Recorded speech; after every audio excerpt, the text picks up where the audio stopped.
ഒച്ച കേൾക്കുന്നുണ്ട്, കിട്ടിയെന്നാണ് കരുതുന്നത്. ഏതായാലും അങ്ങോട്ടേക്ക് പോകട്ടെ. Camera movie. ഒരുപക്ഷെ ഗോവിന്ദചാമിയെ പിടികൂടിയതായിട്ടുള്ള ദൃശ്യങ്ങൾ തത്സമയം പോലീസ് കിട്ടി. ഗോവിന്ദചാമിയെ പിടിച്ചിരിക്കുന്നു. ഇതാ മാതൃഭൂമി ന്യൂസിൽ പ്രേക്ഷകർ കാണുന്നത് തത്സമയ ദൃശ്യങ്ങളാണ്. അപ്പുറത്തെ സൈഡിലാണ് മതിൽ ചാടി ഇപ്പോ അങ്ങോട്ടേക്ക് ക്യാമറയും ഇതാ മാതൃഭൂമി ന്യൂസിലൂടെ പ്രേക്ഷകർ തത്സമയം കാണൂ. ഗോവിന്ദചാമിയെ പിടികൂടുന്ന ദൃശ്യങ്ങളാണ്. ഈ കെട്ടിടത്തിന് സമീപത്തേക്കാണ്. രാഹുൽ പറഞ്ഞോളൂ. കിട്ടി അഭിലാഷ്, ഗോവിന്ദചാമി പിടിയിൽ. ഇതാ ഗോവിന്ദചാമിയെ പിടികൂടുന്ന ദൃശ്യങ്ങൾ മാതൃഭൂമി ന്യൂസിലൂടെ കാണും. ഗോവിന്ദചാമി കിണറ്റിനകത്ത് ഒളിച്ചിരിക്കുകയായിരുന്നു. ഗോവിന്ദചാമിയെ പിടികൂടുകയാണ്. മാതൃഭൂമി ന്യൂസിലൂടെ തത്സമയം കാണാം പ്രേക്ഷകർക്ക്. ഗോവിന്ദചാമിയെ പിടികൂടുന്ന ദൃശ്യങ്ങളാണ്. ഗോവിന്ദചാമിയെ പിടികൂടുന്നതിന്റെ തത്സമയ ദൃശ്യങ്ങളാണ്. തളാപ്പിലെ കെട്ടിടത്തിനകത്തുള്ള കിണറ്റിലായിരുന്നു ഗോവിന്ദചാമിയെ ഒളിച്ചിരുന്നത്. ഗോവിന്ദചാമിയെ ഇതാ പോലീസ് പിടികൂടിയിരിക്കുന്നു. പ്രേക്ഷകരെ കണ്ടുകൊണ്ടു. ഗോവിന്ദചാമിയെ പിടികൂടി കൊണ്ടുവരുന്നതിന്റെ തത്സമയ ദൃശ്യങ്ങൾ ഇതാ. ഈ ദൃശ്യങ്ങൾ മാതൃഭൂമി ന്യൂസിൽ മാത്രമാണ് പ്രേക്ഷകർക്ക് കാണാൻ കഴിയുക. തത്സമയം ഗോവിന്ദചാമിയെ പിടികൂടിയിരിക്കുന്നത് നിങ്ങൾക്ക് കാണാം. ഞങ്ങൾ തത്സമയം അത് സംപ്രേഷണം ചെയ്യുകയാണ്.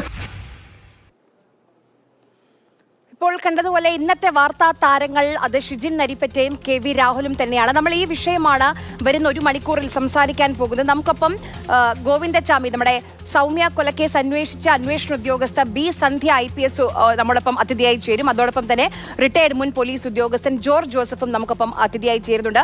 ആദ്യം നമുക്ക് B സന്ധ്യയിലേക്ക് പോകാം. ശ്രീമതി B സന്ധ്യ, ഇന്ന് കേരളം ഉണർന്നത് ഈ ഞെട്ടിപ്പിക്കുന്ന, അതായത് ഗോവിന്ദചാമി എന്ന കൊടും കുറ്റവാളി ജയിൽ ചാടുന്നു, അതും കണ്ണൂർ സെൻട്രൽ ജയിലിൽ നിന്ന് ചാടുന്നു. ആ വിവരം പോലീസ് അറിയാൻ മണിക്കൂറുകൾ പോലും വൈകി.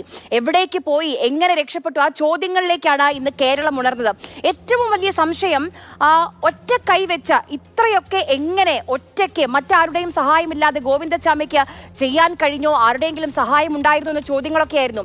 അന്വേഷണ ഉദ്യോഗസ്ഥ എന്ന നിലയിൽ ചോദിക്കുകയാണ്, ഒറ്റ കൈ കണ്ട് ഇത്രയും ഒക്കെ സാഹസികമായി രക്ഷപ്പെടാനുള്ള ആരോഗ്യം ഗോവിന്ദചാമിക്കുണ്ടോ? ഉണ്ട്. അയാൾ റിപ്പീറ്റഡ് സെക്ഷൽ ഒഫൻഡറാണ്. തമിഴ്നാട്ടിൽ നിന്ന് 14 കേസിൽ കൺവിക്റ്റഡ് ആണ് അത്, ഇത്തരം ഒഫൻസസിൽ തന്നെ. അപ്പം ഇത്തരം പ്രിഡേറ്റേഴ്സിൻ്റെ ഒരു സ്വഭാവം എന്താണെന്ന് വെച്ച് കഴിഞ്ഞാൽ, അയാൾക്കൊരു കൈയില്ല എന്നുള്ള വാസ്തവമാണെങ്കിലും ആ കൈ കൊണ്ട് ഒരുപാട് കാര്യങ്ങളെല്ലാം ചെയ്യാൻ പറ്റുന്നൊരു സ്വഭാവമായിരുന്നു. അപ്പം ഹാൻഡിക്യാപ്പ് പറയാൻ പറ്റില്ല.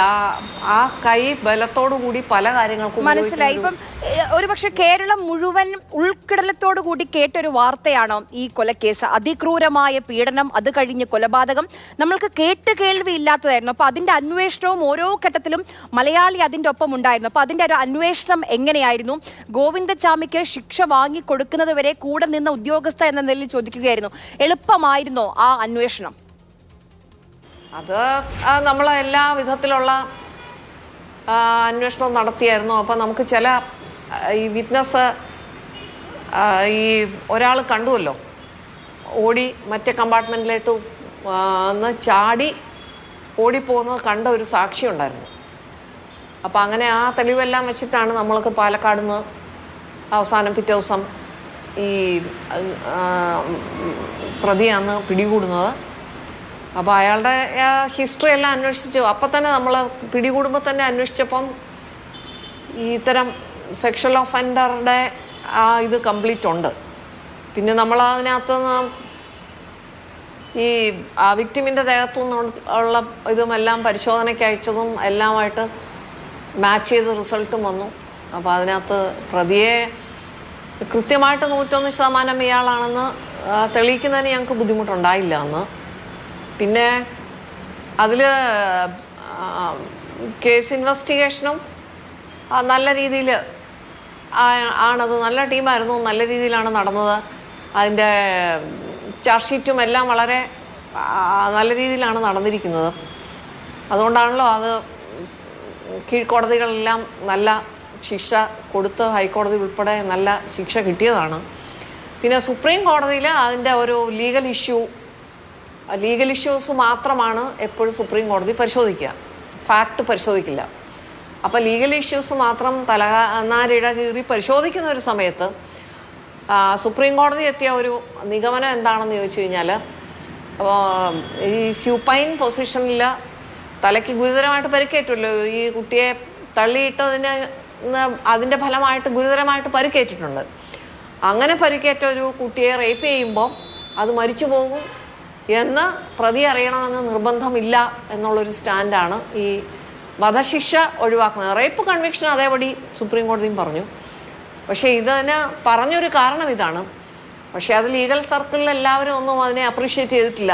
എല്ലാവരും അതിന് മുമ്പുള്ള പല കേസുകളിലും സുപ്രീം കോടതി കൊടുത്തിരിക്കുന്ന ജഡ്ജ്മെൻറ്റ് നോക്കിക്കഴിഞ്ഞു കഴിഞ്ഞാൽ അതിൽ പിന്നെ ശരിക്കും മെഡിക്കൽ റിപ്പോർട്ട് മതിയെന്നാണ്. സൂപ്പർ പൊസിഷനിൽ ഇങ്ങനെ ഒരു കാര്യം ചെയ്തു കഴിഞ്ഞാൽ ചെയ്യാൻ സാധ്യതയുണ്ടോ ഇല്ലയോ എന്നുള്ള മെഡിക്കൽ റിപ്പോർട്ട് ഉണ്ടെങ്കിൽ അത് വെച്ചിട്ട് മോഡേൺ കൺവിക്ഷൻ കൊടുക്കാമെന്നാണ്. അതുവഴി ഈ ഒരു പ്രസിഡൻ്റ് എന്ന് പറയുമല്ലോ, സുപ്രീം കോടതിയുടെ പ്രസിഡൻറ്റ്. പക്ഷേ ഇത് തിരിച്ചൊരു പ്രസിഡൻ്റ് ആയി നിൽക്കുകയാണിപ്പോൾ ഈ കേസ്. അപ്പോൾ അത് നിർഭാഗ്യകരമെന്നേ പറയാൻ പറ്റുള്ളൂ. ലീഗൽ സർക്കിളിലെല്ലാം വലിയ ചർച്ചയാണ് അത്. ശ്രീമതി ബി സന്ധ്യ, മുൻ DGP എന്ന നിലയിൽ കൂടി ചോദിക്കുകയാണ്. ഇപ്പൊ എല്ലാവരും ആശങ്കപ്പെടുന്ന ഒരു കാര്യം, അതീവ സുരക്ഷാ സെല്ലാണ് 10ാം ബ്ലോക്ക്. അതിൽ നിന്ന് എങ്ങനെ ഒറ്റ കൈവച്ച് ഗോവിന്ദചാമിക്ക് ഇതൊക്കെ ചെയ്യാൻ കഴിഞ്ഞു എന്നുള്ളൊരു കാര്യമുണ്ട്. ഇനി എത്ര മാസത്തെ ആസൂത്രണമാണെങ്കിലും അതീവ സുരക്ഷാ സെല്ലാണ്. അവിടെ ആളുകൾ, ജയിൽ ഉദ്യോഗസ്ഥരുണ്ടല്ലോ നിരീക്ഷണത്തിന്. അപ്പോൾ 1.5 മാസം ഗൂഢാലോചന നടത്തിയെങ്കിൽ, ആസൂത്രണം നടത്തിയെങ്കിൽ അത് കണ്ടുപിടിക്കാൻ നമ്മുടെ ഉദ്യോഗസ്ഥർക്ക് കഴിഞ്ഞില്ലെങ്കിൽ ഗുരുതരമായ വീഴ്ചയല്ലേ അത്? ജയിൽ ചാടിയ കാര്യത്തിലൊക്കെ അത് ഇൻവെസ്റ്റിഗേറ്റ് ചെയ്ത് കണ്ടുപിടിക്കേണ്ട കാര്യമുണ്ട്.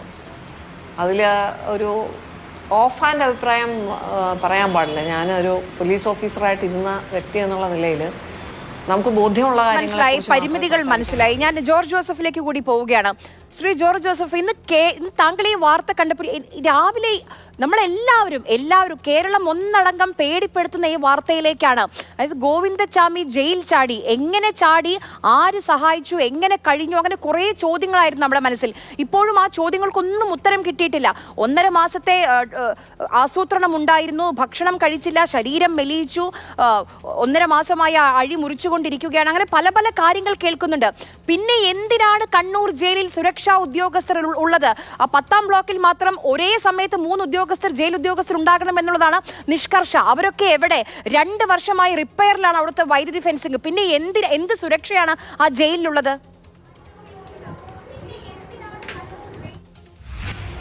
ഇല്ല, ഇത് ജയിലിലെ, കേരളത്തിലെ 3 ജയിലിൻ്റെ അവസ്ഥ ഇതൊക്കെ തന്നെ.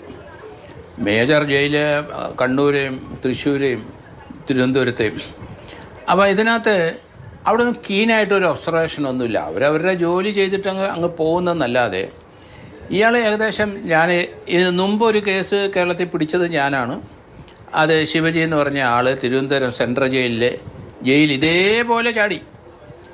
അപ്പോൾ അയാൾ ചൗക്കാളോ മറ്റതുമൊക്കെ അയാൾ തന്നെ വലിച്ചു കയറി കയറ് പോലെ ആക്കി അവിടെയുള്ളൊരു വാഴയുടെ ചോട്ടി കെട്ടിയിട്ടാണ് 18 അടി പൊക്കമുള്ള മതിലിൻ്റെ അപ്പുറത്തൂടെ ഇയാളും വേറൊരാളൂടെ പോകുന്നത്. ഒരാളെ സഹായിക്കാനുണ്ടായിരുന്ന 2 പേരാണ് ജയിലിൽ ചാടിയത്.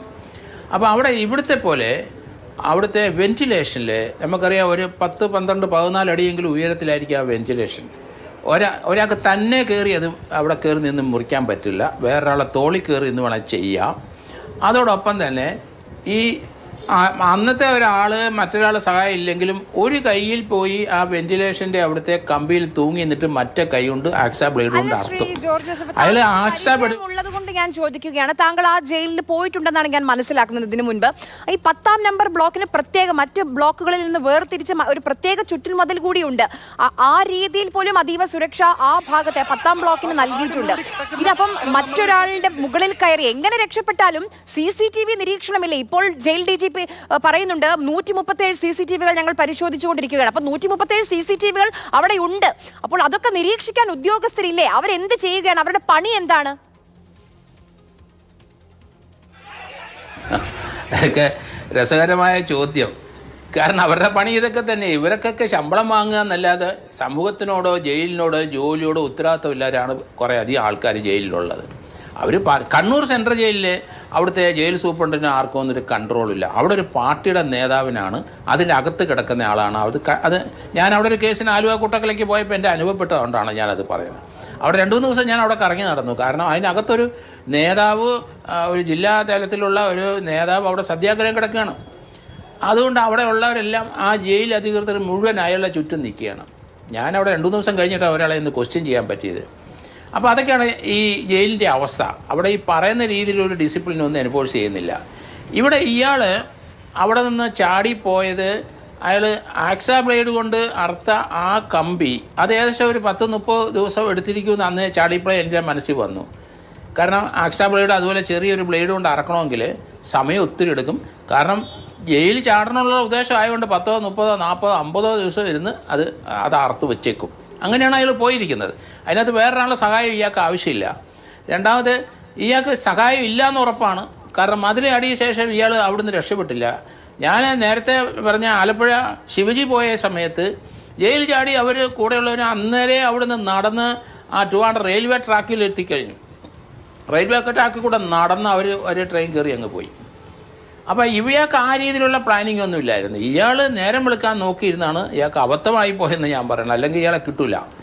കാരണം അവിടെ ഒളിച്ചിരുന്നു 4 വരെ. രാത്രി ഇറങ്ങിയാണ് നൈറ്റ് പട്രോൾ. രാഷ്ട്രീയ പാർട്ടികളുടെ ഒക്കെ നിയന്ത്രണത്തിനാണ് ഈ കണ്ണൂർ ജയിലുള്ളതെന്ന് ഇപ്പൊ നമ്മുടെ MLA VK പ്രശാന്ത് ഈ പിടികൂടിയതിനു ശേഷം ഒരു ഫേസ്ബുക്ക് പോസ്റ്റ് ഇട്ടിട്ടുണ്ട്. ഇത് കേരള പോലീസാണ് കൊടും കുറ്റവാളി ഗോവിന്ദചാമി പിടിയിലെന്ന് പറഞ്ഞു.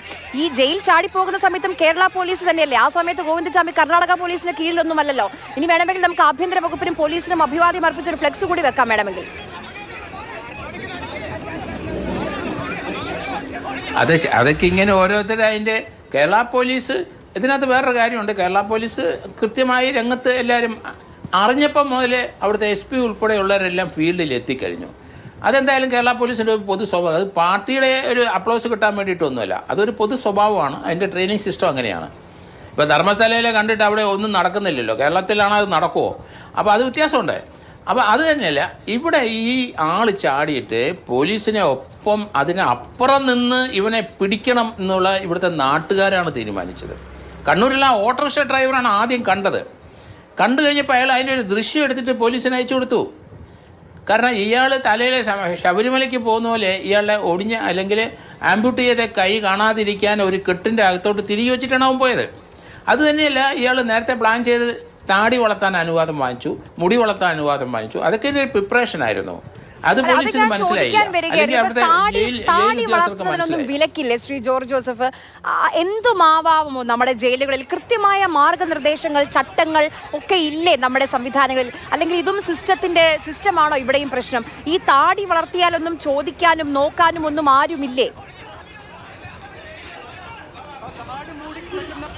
അതൊക്കെ ജയിലിൽ ഡിസിപ്ലിൻ ഉണ്ടെങ്കിലല്ലേ ഇത് നടക്കുകയുള്ളൂ. നല്ലൊരു ഓഫീസറുടെ കീഴിൽ ഡിസിപ്ലിൻ ഉണ്ടെങ്കിലേ വെക്കുള്ളൂ. ആ ഓഫീസർ പറഞ്ഞാൽ മറ്റുള്ള അവിടെ ജയിൽ ജീവനക്കാരും കേൾക്കില്ല. കാരണം അവിടെ ഒരു ഡിസിപ്ലിനൊന്നും ഇല്ല. അതുകൊണ്ടല്ലേ ഈ ചാട്ടം ഇടയ്ക്കിടയ്ക്ക് ഉണ്ടാകുന്നത്.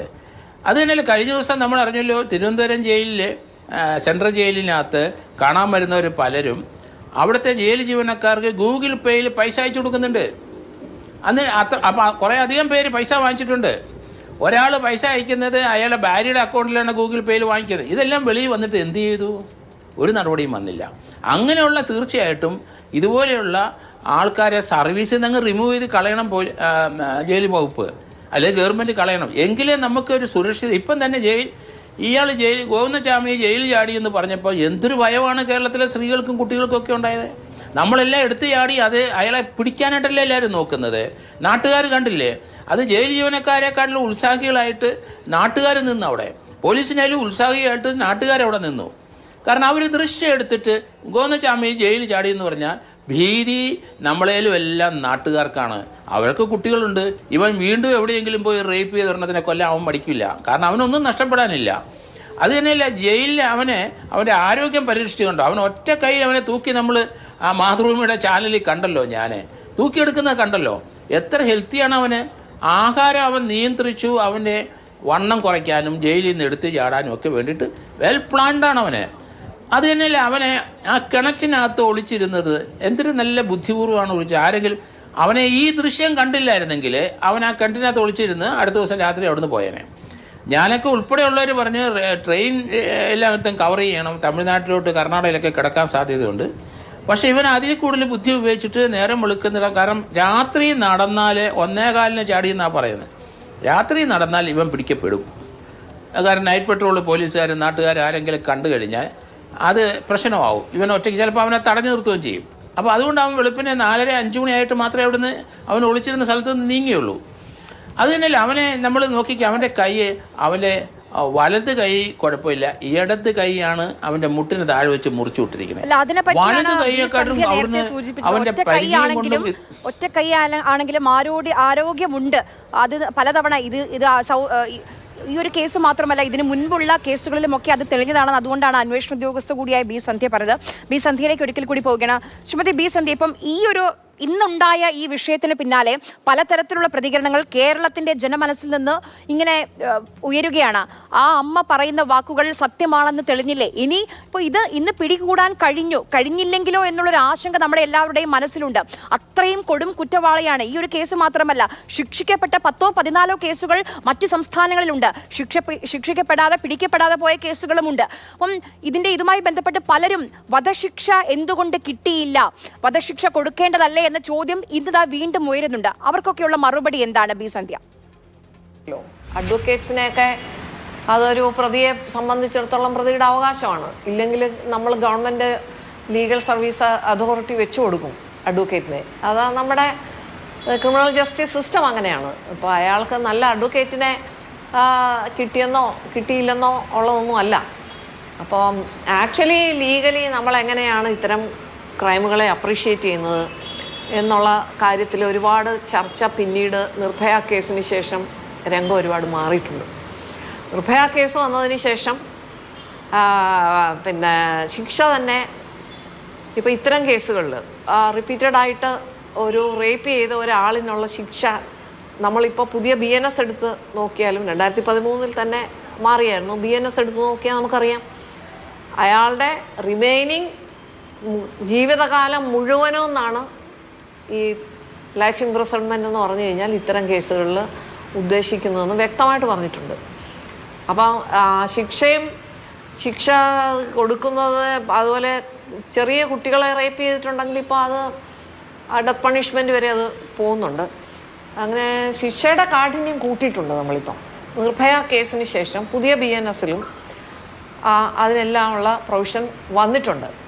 പിന്നെ ഈ ഒരു പർട്ടിക്കുലർ കേസിൽ സുപ്രീം കോടതിയുടെ ഇങ്ങനെ ഒരു സ്റ്റാൻഡ് എടുത്തത് ഇനി സുപ്രീം കോടതിയിൽ ഇതുപോലെയുള്ള ഒരു കേസ് വരുമ്പോൾ മാത്രമേ അതിന് ചേഞ്ച് വരുള്ളൂ. അതാണ് നമ്മുടെ ഒരു ക്രിമിനൽ ജസ്റ്റിസ് സിസ്റ്റത്തിന് പൊതുവേ ഉള്ളൊരു പാകപ്പിഴയാണത്. അത് നമ്മുടെ ലീഗൽ സിസ്റ്റത്തിന് പതുക്കെ മാറ്റം വരണം. അത് വലിയ രീതിയിലുള്ള ചർച്ചകൾക്ക് ശേഷമേ വരാവുള്ളൂ. പക്ഷേ എനിക്ക് ഒരു കാര്യം പറയാൻ പറ്റും. പൊതുവേ സമൂഹത്തിൻ്റെ ഒരു ആറ്റിറ്റ്യൂഡ് ഇപ്പോൾ സെൻസേഷണലൈസ് ചെയ്തുകൊണ്ട് ഇത്തരം കുറ്റവാളികൾ പലരും നിരപരാധികളാണ് എന്ന് പറയുന്നൊരു ടെൻഡൻസി പലപ്പോഴും കാണുന്നുണ്ട്. ഇപ്പോൾ ഇതിന് ശേഷം ഇതുപോലെ വളരെ ക്രൂരമായ ഒരു റേപ്പും മർഡറും ചെയ്തൊരു കേസ് ഉണ്ടായിട്ടുണ്ട്. അപ്പോൾ അത് ഏത് കേസാണെന്നൊന്നും ഞാൻ പറയുന്നില്ല, കാരണം സുപ്രീം കോടതിയിലേക്ക് അത് പോയിട്ടില്ല. ഹൈക്കോടതി ശിക്ഷ ശരിവെച്ചു. അപ്പം നമ്മുടെ ജില്ലാ കോടതിയും ഹൈക്കോടതിയും ഒക്കെ ശിക്ഷ ശരിവെച്ച ഇതുപോലത്തെ ഒരു റേപ്പും മർഡറും കൂടെ നടന്നൊരു കേസിൽ പലരും ഇങ്ങനെ പറഞ്ഞു നടക്കുന്നത് പ്രതി പാവമാണ്, നിരപരാധിയാണ്. അതൊരു സമൂഹത്തിന് ചേർന്നതാണ് എന്ന് എനിക്ക് തോന്നുന്നില്ല. അപ്പം ഒരു ആള് കണ്ടാൽ എങ്ങനെ ഇരിക്കുന്നു എന്ന് നോക്കിയിട്ട് അയാൾ പാവമാണ് എന്ന്, അത് വേറെ മോട്ടീവ് ഉള്ളതുകൊണ്ടായിരിക്കാം അങ്ങനെ പറയുന്നത്. തീർച്ചയായിട്ടും വേറെ മോട്ടീവ് ഉണ്ട്. അത് സമൂഹത്തിന് ഒരിക്കലും ചേർന്നതല്ല. അപ്പോൾ ഈ നമ്മുടെ സുപ്രീം കോടതി അല്ലെങ്കിൽ ഹൈക്കോടതിയൊക്കെ വെല്ലുവിളിക്കുകയാണ്. ഹൈക്കോടതി ജില്ലാ കോടതിയൊക്കെ ഒരു ശിക്ഷ വിധിച്ചു കഴിഞ്ഞാൽ നമ്മളതിനെ ബഹുമാനിക്കുന്നു. ഇപ്പോൾ ഗോവിന്ദചാമിയുടെ ശിക്ഷ വിധിയിൽ നമുക്ക് ലീഗലി വ്യത്യസ്തമായ അഭിപ്രായമാണ് എൻ്റേത്, ഞാനത് പറഞ്ഞു. പക്ഷേ എങ്കിലും നമ്മൾ ആ വിധിയെ ബഹുമാനിക്കുകയാണല്ലോ ചെയ്യുന്നത്. അപ്പോൾ അതിന് പകരം ഈ വിധിയെല്ലാം തെറ്റാണ്, ഇൻവെസ്റ്റിഗേറ്റിംഗ് ടീം ചെയ്തത് തെറ്റാണ്, ഈ കോടതി ജില്ലാ കോടതിയും ഹൈക്കോടതിയും ഒക്കെ പറഞ്ഞത് തെറ്റാണ് എന്നുള്ള രീതിയിൽ ഈ പ്രതികളെ വെള്ളപൂശുന്ന ഒരു സംസ്കാരം നമുക്ക് ചേർന്നതല്ല. അത് ഇത്തരക്കാർക്ക് അത് പ്രോത്സാഹനം കൊടുക്കും. അപ്പോൾ അയ്യോ പാവം എന്നൊരു പ്രതിയെക്കുറിച്ച് ഇത്തരം റിപ്പീറ്റഡായിട്ട് ഒഫൻഡ് ചെയ്യുന്ന ഒരു പ്രതി അല്ലെങ്കിൽ അത്തരം നേച്ചറുള്ള ആൾ ആദ്യമായിട്ടായിരിക്കാം ചിലപ്പം ഇത്ര സീരിയസ് ആയിട്ടുള്ള ഒരു കേസിൽ പ്രതിയാവുന്നത്. അപ്പോൾ അയാളെ വെള്ളം പൂശുന്ന സംസ്കാരം നമ്മൾ ഉപേക്ഷിച്ചു കഴിഞ്ഞാൽ നമുക്ക് നല്ലതാണ്. കാരണം ഇത്തരം പ്രതികൾ പുറത്തേക്ക് വന്നു. എന്തായാലും ഇന്നത്തെ ഈ സംഭവത്തിന് ശേഷം കേരളത്തിലെ ഒരാളും ആ രീതിയിൽ വെള്ള പൂശുന്ന രീതിയിൽ സംസാരിക്കില്ല എന്ന് ഉറപ്പാണ്. വളരെയധികം നന്ദി ശ്രീമതി ബി സന്ധ്യ. ഇത്രയും നേരം നമുക്കൊപ്പം അതിഥിയായി ചേർന്നതിന്. നമുക്ക് ചില പ്രേക്ഷകരുടെ കമന്റ് കൂടി വളരെ പെട്ടെന്നൊന്ന് വായിച്ചു പോകാം. പലരും ചോദിക്കുന്നുണ്ട്, എവിടെ നിന്നാണ് ഈ ടൂളുകൾ, അതായത് ഈ അഴിയൊക്കെ മുറിച്ചു മാറ്റാനുള്ള ടൂളുകൾ ഗോവിന്ദചാമിക്ക് കിട്ടിയതെന്ന് ചോദിക്കുന്നുണ്ട്. ഈ സഹായിച്ച പോലീസുകാർ ആരൊക്കെയാണ്? അവരുടെ ഇപ്പോൾ 4 പേർക്കെതിരെ നടപടിയെടുത്തു, 4 ജയിൽ ഉദ്യോഗസ്ഥർക്കെതിരെ നടപടിയെടുത്തിട്ടുണ്ട്. അത് ആരൊക്കെയാണ്, ആരാണ് സഹായിച്ചതെന്ന് കണ്ടെത്തണമെന്ന് ചില പ്രേക്ഷകർ സമ്മതിക്കുന്നുണ്ട്. നാട്ടുകാരുടെ കയ്യിൽ കിട്ടിയിരുന്നുവെങ്കിൽ തല്ലിക്കൊന്നേനെ, പിന്നെയും പോലീസിന്റെ കയ്യിൽ തന്നെയാണോ കിട്ടിയതെന്ന് ചിലർ സ്വാഭാവികമായും ആത്മരോഷം പ്രകടിപ്പിക്കുകയാണ്. ധാർമ്മിക രോഷമാണ്. കാരണം അതിക്രൂരമായ കൊലപാതകം, അതിക്രൂരമായി പീഡിപ്പിക്കുന്നു, അത് കഴിഞ്ഞ് കൊലപാതകം. അപ്പോൾ അതുമായി ബന്ധപ്പെട്ട് സ്വാഭാവികമായും പെൺമക്കളും സഹോദരിമാരും അമ്മമാരും ഒക്കെയുള്ള ആളുകളുടെ ധാർമ്മികമായ രോഷപ്രകടനമാണ് നമ്മൾ കണ്ടുകൊണ്ടിരിക്കുന്നത്. ഉദ്യോഗസ്ഥർ അറിയാതെ ഒരിക്കലും ഒരു തടവുകാരനും രക്ഷപ്പെടാൻ കഴിയില്ല എന്ന് പലരും പറയുന്നുണ്ട്. ഗോവിന്ദചാമിയെ മറ്റ് ജയിലുകളിലേക്ക്, പ്രത്യേകിച്ച് കൂടുതൽ സുരക്ഷയുള്ള വിയ്യൂർ സെൻട്രൽ ജയിലിലേക്കൊക്കെ മാറ്റണം എന്ന് പറയുന്ന ആളുകളുണ്ട്. അങ്ങനെ പലതരത്തിലുള്ള പ്രതികരണങ്ങൾ നമ്മുടെ കമന്റ് ബോക്സിൽ കണ്ടുകൊണ്ടിരിക്കുകയാണ്. നാട്ടുകാരെ തീർച്ചയായും പോലീസിനൊപ്പം ഇന്ന് രാവിലെ മുതൽ ഈ ഒരു വാർത്ത പുലർച്ചെയാണ് ജയിൽ ചാടുന്നത്. പോലീസ് ഉദ്യോഗസ്ഥർ അറിയാൻ വൈകിയിരുന്നു. അത് കഴിഞ്ഞ് പോലീസ് ഉദ്യോഗസ്ഥർ ഇതുമായി ബന്ധപ്പെട്ട അന്വേഷണത്തിന് ഇറങ്ങിയ സമയം മുതൽ പോലീസിനൊപ്പം നിന്ന നാട്ടുകാരുണ്ട്. ആ നാട്ടുകാർക്കൊക്കെ ബിഗ് സല്യൂട്ട് പല പ്രേക്ഷകരും പറയുന്നുണ്ട്. മുടി ഇങ്ങനെ വളർന്നതുകൊണ്ട് മുടി കൂട്ടി പിടിക്കാൻ പറ്റിയെന്നൊക്കെ കമന്റ് ഇടുന്ന ആളുകളുമുണ്ട്. നമുക്ക് ഒരിക്കൽ കൂടി ശ്രീ ജോർജ് ജോസഫിലേക്ക് പോകാം. ശ്രീ ജോർജ് ജോസഫ്, ഇപ്പൊ പലരും ചോദിക്കുന്ന ഒരു കാര്യം ഇതാണ്, ഒറ്റയ്ക്ക് ഗോവിന്ദചാമിക്ക് ഇത് ചെയ്യാൻ കഴിയുമോ? ഇല്ല എന്ന് തന്നെയാണ് പുറത്തേക്ക് വരുന്ന ഈ വിവരങ്ങളും. എങ്ങനെയാണ് ഇത് ആസൂത്രണം ചെയ്തതെന്നൊക്കെ നമുക്ക് വിവരങ്ങൾ ഇങ്ങനെ വന്നുകൊണ്ടിരിക്കുമ്പോൾ നമുക്ക് ഒരു സാമാന്യ യുക്തിയിൽ, സാമാന്യ ബോധ്യത്തിൽ മനസ്സിലാകുന്ന കാര്യം, ഒറ്റയ്ക്ക് ഗോവിന്ദചാമിക്ക് ഇത്രയും പ്ലാൻ ചെയ്യാൻ കഴിയില്ല. മറ്റാരുടെയെങ്കിലും ഒക്കെ, അത് ആരാണെന്ന് നമുക്ക് ഈ ഘട്ടത്തിൽ അറിയില്ല, മറ്റാരുടെയെങ്കിലും ഒക്കെ സഹായം ലഭിക്കണം. ഇപ്പം ഈ ഓടി രക്ഷപ്പെട്ട ഈ തളാപ്പ് എന്ന് പറയുന്ന ഭാഗത്ത് നിന്ന്, തളാപ്പിൽ നിന്ന് ഈ കണ്ണൂർ റെയിൽവേ സ്റ്റേഷന്റെ പുറകു ഭാഗത്തേക്ക് പോകാൻ കഷ്ടിച്ച് 1 കിലോമീറ്ററേ ഉള്ളൂ.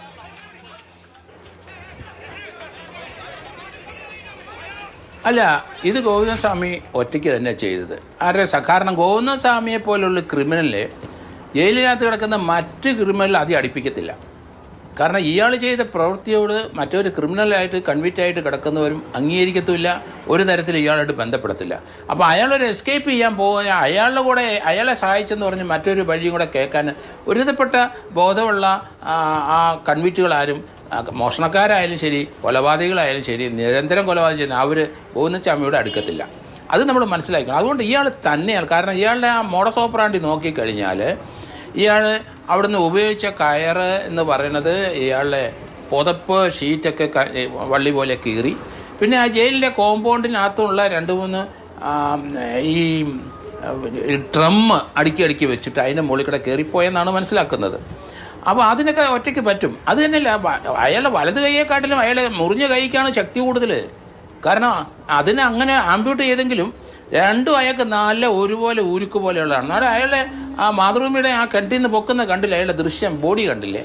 ആ ബോഡി നല്ല ഊരുക്ക് പോലത്തെ ബോഡിയാണ്. അതിന് ആ ബോഡി ആര് സഹായം ഗോവിന്ദചാമിക്ക് ലഭിച്ചിട്ടുണ്ടാകില്ല എന്ന്. പക്ഷേ വരുന്ന വിവരങ്ങൾ ശ്രീ ജോർജ് ജോസഫ് നോക്കൂ, 1.5 മാസത്തെ ആസൂത്രണമാണെന്ന് പറയുന്നു. അപ്പോൾ അവിടെ CCTV-കളുണ്ട്. അതാരും ഈ 1.5 മാസവും ആരും ആ CCTV നോക്കിയില്ലേ എന്നുള്ളൊരു കാര്യമുണ്ട്. എവിടെ നിന്ന് ഈ അഴികൾ മുറിക്കാനുള്ള ടൂളുകൾ, ഇനിയിപ്പോൾ അതെന്താണെങ്കിലും ശരി, അത് എവിടെ നിന്ന് കിട്ടി?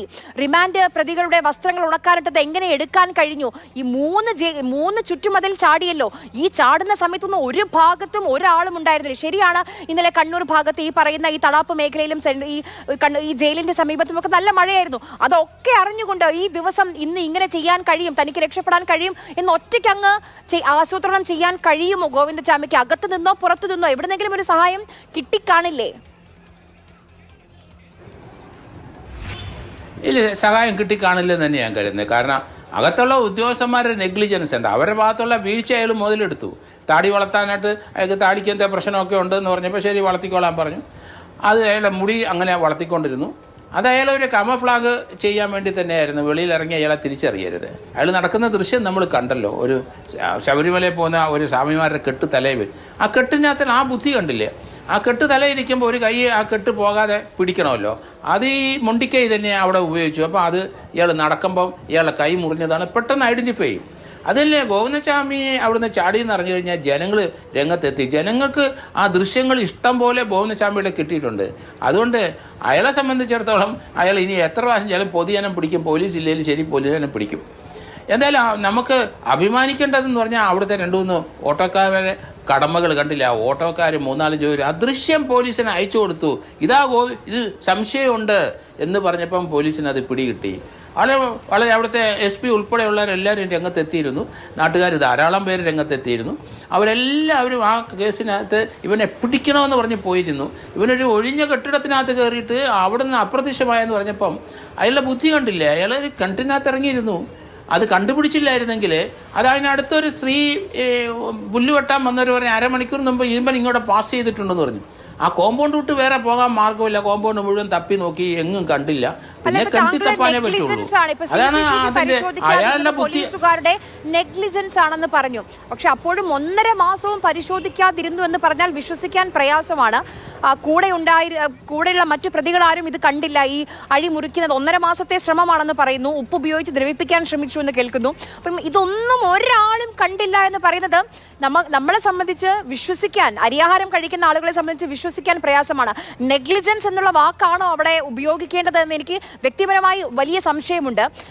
അവിടെയാണ് പോലീസിന്റെ ഭാഗത്തു നിന്ന് ഗുരുതരമായ, ഈ ജയിലുദ്യോഗസ്ഥരുടെ ഭാഗത്തു നിന്ന് ഗുരുതരമായ വീഴ്ച.